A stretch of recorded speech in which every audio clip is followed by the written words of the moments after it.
Bonsoir à tous, bienvenue dans votre journal télévisé. Au sommaire de cette édition. Trouver l'équilibre entre stabilité et représentativité. Nos 3 députés livrent leurs recommandations pour corriger les effets de la réforme électorale de 2011, baisser le seuil d'accès au second tour, réduire la prime majoritaire et repenser le nombre d'élus. On fait le point sur le rapport présenté aujourd'hui à l'Assemblée nationale. Un scrutin inédit mais plutôt discret. Plus de 400 agents contractuels ont été appelés aux urnes pour élire leur commission consultative paritaire, une instance qui doit œuvrer pour l'égalité des droits entre contractuels et fonctionnaires communaux. Hokulea et Hikianalia ont quitté Hawaï pour un voyage très attendu vers le Whenua. Les pirogues traditionnelles et leurs équipages sont attendus à Rangiroa, Raiatea et Tahiti d'ici la fin du mois. Ils devraient également faire une halte à Tautira où des festivités seront organisées. Pour nous en parler, nous recevons au plateau le président du comité du tourisme de la commune, Arnold Toheira.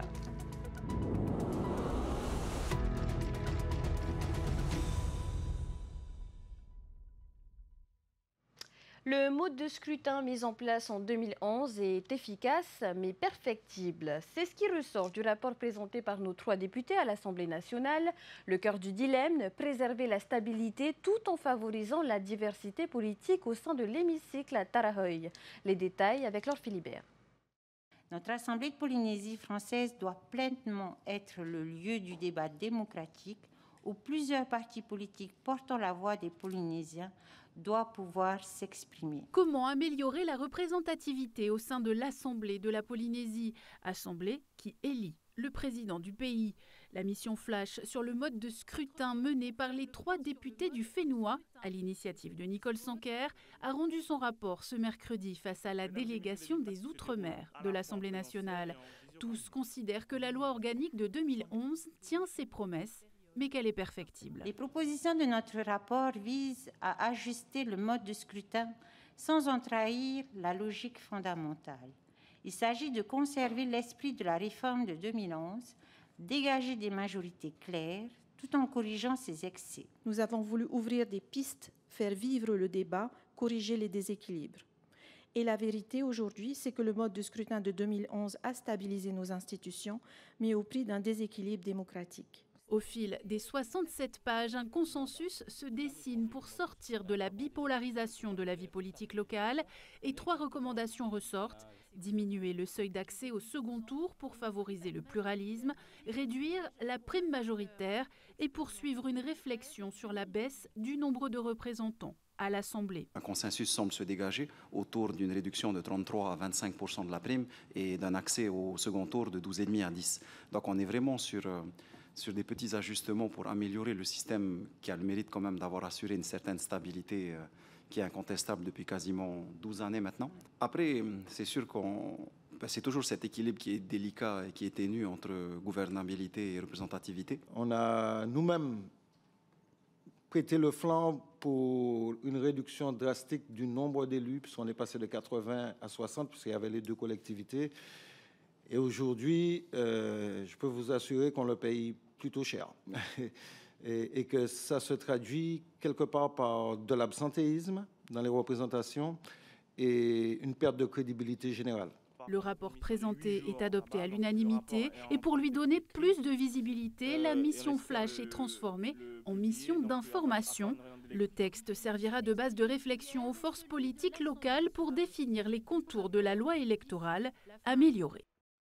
En parlant de scrutin, un autre beaucoup plus discret s'est tenu ce mercredi dans les mairies. Plus de 400 agents contractuels étaient appelés aux urnes pour élire leurs représentants au sein de la toute première commission consultative paritaire, une instance pour défendre les droits des contractuels au même niveau que ceux des fonctionnaires communaux. Le reportage de Thomas Chabrol et Emmanuel Manouté. Un vote qui change la donne depuis la création de la fonction publique communale il y a 20 ans. Ces agents contractuels vont élire pour la première fois leurs représentants. Ils siégeront dans une nouvelle commission consultative paritaire pour les 6 prochaines années. 431 agents communaux contractuels, dont 130 rien qu'à Papeete, n'avaient jusqu'à présent aucun représentant vers qui se tourner pour défendre leurs intérêts. C'est une bonne chose, puisqu'on peut représenter une partie des agents communaux.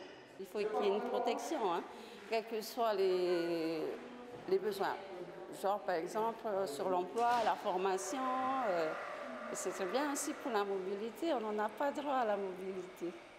Cette nouvelle instance pourra être saisie pour traiter des décisions concernant la carrière d'un agent CDD ou CDI, mais aussi en cas de sanctions disciplinaires ou de licenciement.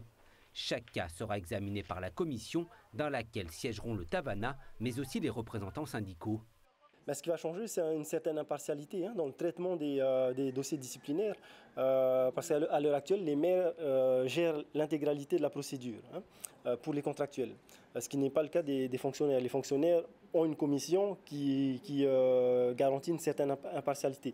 Donc cette élection va apporter une certaine parité entre fonctionnaires et contractuels.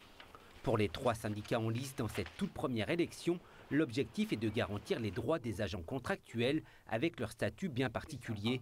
La COSAC propose un programme en 5 points avec un accompagnement des agents en fin de carrière. Beaucoup sont des agents qui n'ont pas intégré la fonction publique communale et qui sont à moins de 10 ans à la retraite. Et donc nous, on propose pour ce personnel des formations préparatoires à la retraite. Par exemple, comment gérer leur budget quand ils seront à la retraite. Pourquoi pas se préparer à une reconversion professionnelle, parce que beaucoup ne souhaitent pas rester à rien faire pendant leur retraite. Les agents appelés à voter aujourd'hui sont issus de différents corps de métier dans les communes. Ils sont agents administratifs, jardiniers, techniciens ou encore agents de sécurité civile ou publique. Les résultats de cette élection seront proclamés demain.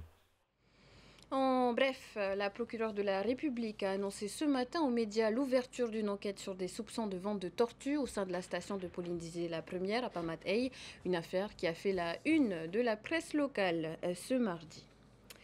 Je vous le disais en titre, elles viennent de quitter Hawaï pour rejoindre Tahiti. Les pirogues doubles Hokulea et Hikianalia feront d'abord escale au Tuamotu et à Taputapuatea, un voyage symbolique pour célébrer 50 ans de navigation, d'échanges culturels et de renaissance identitaire.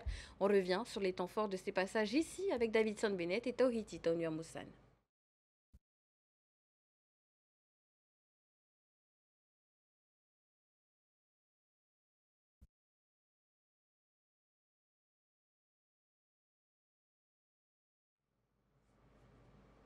Voilà, et on enchaîne directement avec notre invité. Donc, ce voyage qui marquera les 50 ans de la Polynesian Voyaging Society mènera l'équipage de Hukulea jusqu'à Tautira où sont prévues des festivités. Pour nous en parler, Arnold Toheira, président du comité du tourisme de Tautira. Arnold Yaurana. Yorana, bonsoir. Malheureusement, petit souci technique, nous n'avons pas pu diffuser le reportage. Bon, on enchaîne de toute manière avec la cérémonie d'accueil qui leur sera réservée à Tautira, parce que les pirogues iront également à Tautira, après Longiroara, Iatea et Papeete. Ce qu'on peut déjà dire, c'est que vous leur réservez un accueil traditionnel et surtout populaire. Voilà, effectivement, merci beaucoup. Donc, demain soir, on invite la population à une réunion importante pour justement soulever encore cet accueil qui a été fait par nos parents à l'époque, en 1976, lorsque Hukule est arrivé sur Tautira. Et on veut la rééditer cette année avec nous les enfants et demain nos petits-enfants. Donc une réunion populaire se tiendra demain à la mairie de Tautira pour pouvoir partager cet événement et la population. Quand je dis partager, c'est quoi? C'est que c'est la population qui va porter cet événement-là. Donc on va solliciter la population au niveau des denrées, au niveau des spectacles, au niveau de tout. Oui, ils vont pleinement contribuer à cette cérémonie d'accueil. Tautira et Hokulea, c'est une longue histoire. C'est une histoire qui a commencé donc en 1976, vous venez de le dire. Parlez-nous un peu de cette première famille d'accueil à avoir accueilli ce navigation. En 1976, il y avait cet enfant-là qui était né noir, qui était resté sur la pirogue. Et un des enfants de la famille de Poignon, qui était un grand rameur de mer et nuit, qui était le moteur phare de la pirogue de mer et nuit, est allé chercher ce jeune garçon sur la pirogue pour l'amener à terre. Et ensuite, cette famille-là de Poignon a accueilli cet enfant-là. Et ça l'a vraiment touché, ça a beaucoup touché. Et quand il est rentré chez lui à Hawaï, il a fait part de cet accueil-là à ses grands-parents. Et c'est par là que la connexion a vraiment commencé. Ensuite, il y a eu les courses de Va'a, de mer et nuit à l'époque, en 1976, la fameuse course de la Molokai Hoeva. Et cette course-là, il fallait la gagner 3 années consécutives. Et nos anciens rameurs de mer et nuit l'ont gagné. Et voilà un peu le début de cette connexion avec nos frères hawaïens. Vous nous parlez de la famille d'accueil qui a accueilli à l'époque Nainoa. Ça tombe bien, il me semble que Davidson Bennett est allé à leur rencontre aujourd'hui. On a récupéré le reportage, regardez.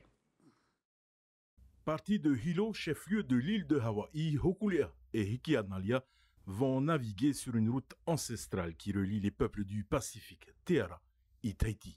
Dans quelques semaines, elles seront au Whenua. Elles arriveront par le nord de l'archipel des Tuamotu.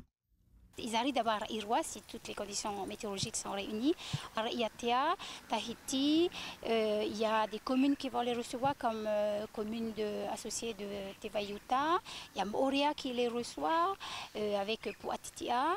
Et puis, ils retournent sur Tahiti et les 2 dernières semaines à Tautira, dans la commune de Tautira. À la fin de leur périple au Whenua, Hokulea et Hikianalia se dirigeront donc vers Tautira, berceau du Va tahitien. C'est en juin 1976 que Hokulea a effectué son premier voyage vers la Polynésie française. Un tournant culturel symbolique et des liens très forts ont été noués avec les habitants de Tautira.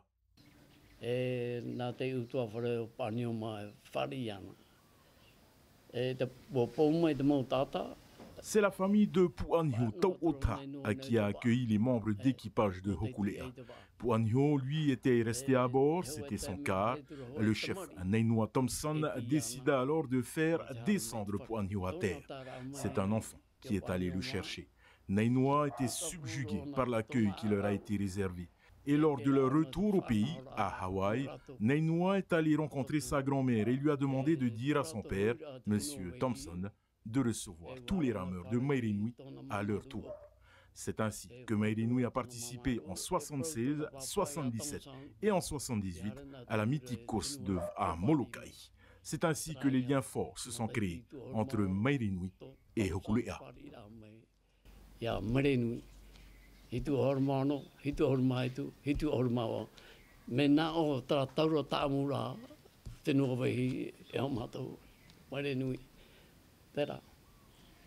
En effet, après ce premier voyage de Hokulea, les peuples du Pacifique se sont prouvés à eux-mêmes et l'ont montré au reste du monde qu'ils maîtrisent les techniques de navigation traditionnelles sans instruments.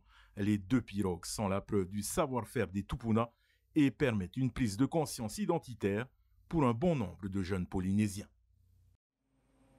Arnold, alors beaucoup d'anecdotes dans cette histoire entre Tautira et Hokulea, et parmi lesquelles une anecdote qui concerne Babayan Kalepachad. Voilà, c'est un des navigateurs de Hokulea. Son souhait, c'était de ramener ses cendres auprès de cette famille dont Papa Ota qui vient de parler. Donc ces cendres sont actuellement dans la cour de ce papy-là. Parce que c'était un des piliers aussi qui reçoit les familles d'accueil. D'ailleurs, aujourd'hui, du côté de l'accueil des Hawaïens, quand ils vont arriver, ils vont passer les 2 semaines sur Tautira. C'est cette famille-là qui s'est occupée de séjourner tous les Hawaïens, tous les rameurs. Justement, parlons du prochain séjour des équipages. On a parlé de la cérémonie d'accueil, mais pendant le séjour, quel sera le programme ? Enfin, quand le programme il est assez vaste parce qu'eux, ils dépendent du vent. Hein. Donc, ils peuvent partir plus tôt ou plus tard. Voilà, ça va dépendre du vent. Août. Normalement, le programme, c'est arrivé à Tautira le 18 juillet, ils repartent le 3 août. Mais si le vent se lève avant, ils vont partir plus tôt. Donc, après, pour programmer des activités sur Tautira, ça va dépendre de... Pourquoi ? Parce qu'ils vont arriver, ils vont charger les pirogues, changer les équipages. Et si toutefois, il y a 2 jours de libre sur les 15 jours, et là, on va profiter de faire des événements, des activités pour animer la journée. Oui, des événements avec des établissements scolaires peut-être, des associations scolaires, tout à fait. D'ailleurs, il y a une classe qui est en train de suivre, depuis le départ de Hokulea hier, ils sont en train de suivre en visio. Ah, génial. Arnold Toheira, alors on change totalement de sujet. Hein. Ce week-end s'est produit un drame dans le lagon de Tautira avec le décès d'un quadragénaire. Vous êtes instructeur et ce fait divers vous pousse à inciter à la formation aux gestes de premier secours. Oui, malheureusement, en tout cas, c'est condoléances à la famille. Effectivement, quand on regarde les premiers secours entre Tautira et Travois, ça met à peu près 30 minutes. Donc moi, je veux pousser la population et les gens à aller passer la formation de premier secours. Parce que le jour où ça va arriver, le temps que les pompiers arrivent, hein. Pourquoi ? Après, là où je suis un peu réticent, je suis pas un peu d'accord, c'est que quand on donne le tarif de la formation de premier secours, tout le temps, il dit c'est cher. 10 000 francs. Mais est-ce qu'une vie c'est cher. Alors que les gens peuvent aller acheter leur caisse de bière facilement. Et pour une formation de premier secours qui peut servir au foyer, c'est important. Donc je pousse les gens à aller se former au premier secours. C'est essentiel. Merci Arnold, le message est passé en tout cas. Merci d'avoir accepté notre invitation ce soir et d'être venu depuis Taoutira. Par la porte d'à côté. Hein. Du changement cette année pour les manèges de Veitupa. La fête débutera avec une semaine d'avance dès le 13 juin. Au programme, 73 baraques, stands de nourriture et manèges pour petits et grands. Il faudra que la commission de sécurité prévue le jour même ait donné son feu vert. Direction les Rarumat Eya Bora Bora, où le Heiva, prévu fin juin, séduira une fois de plus par sa beauté et son intensité. Une magie rendue possible grâce aux petites mains qui confectionnent des tenues uniques. Parmi elles, Terry, costumier du groupe de Fa'anoui. Jessica Doucet signe son portrait, regardez. À partir d'un thème choisi, Terry imagine et crée le grand costume de Morée. Cette année, il lui a fallu 4 semaines intenses pour réaliser cette œuvre d'art. Coiffe, ceinture, plastron et accessoires, chaque élément est pensé avec minutie. Mais avant toute reproduction, le costume doit impérativement être validé par le comité. Avant toute chose, il faut que je présente le modèle du costume au comité du district.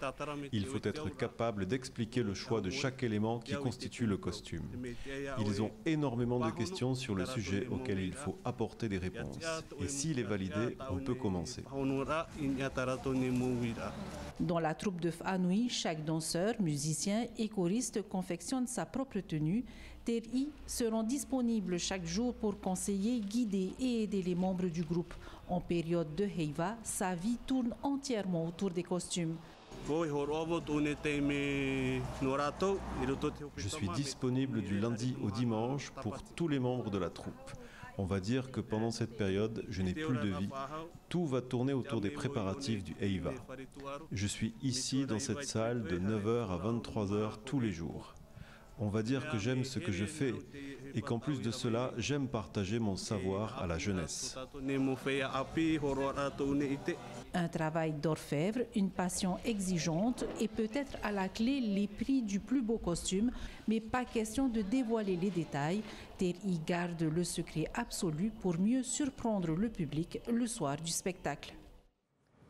On va à, c'est un des rendez-vous incontournables de la saison. Le départ de la 37e Teeto sera donné samedi à Aurétinihau, à Pirée.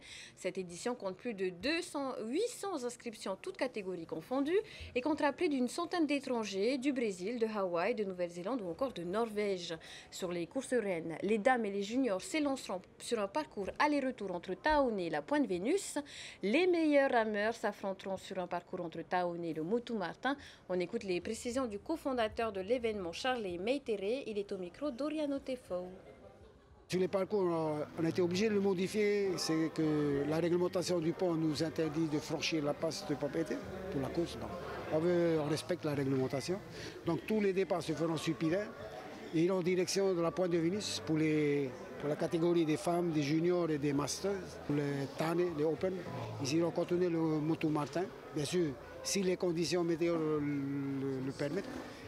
Donc, et revenir ici, une arrivée sur l'eau par contre. Il n'y a plus à courir. On a vu un peu la désorganisation qui s'est passée l'année dernière. Donc, toutes les arrivées se feront sur l'eau. On revient vers les normes avec bien sûr un peu les nuages qu'on a rencontrés ces derniers temps.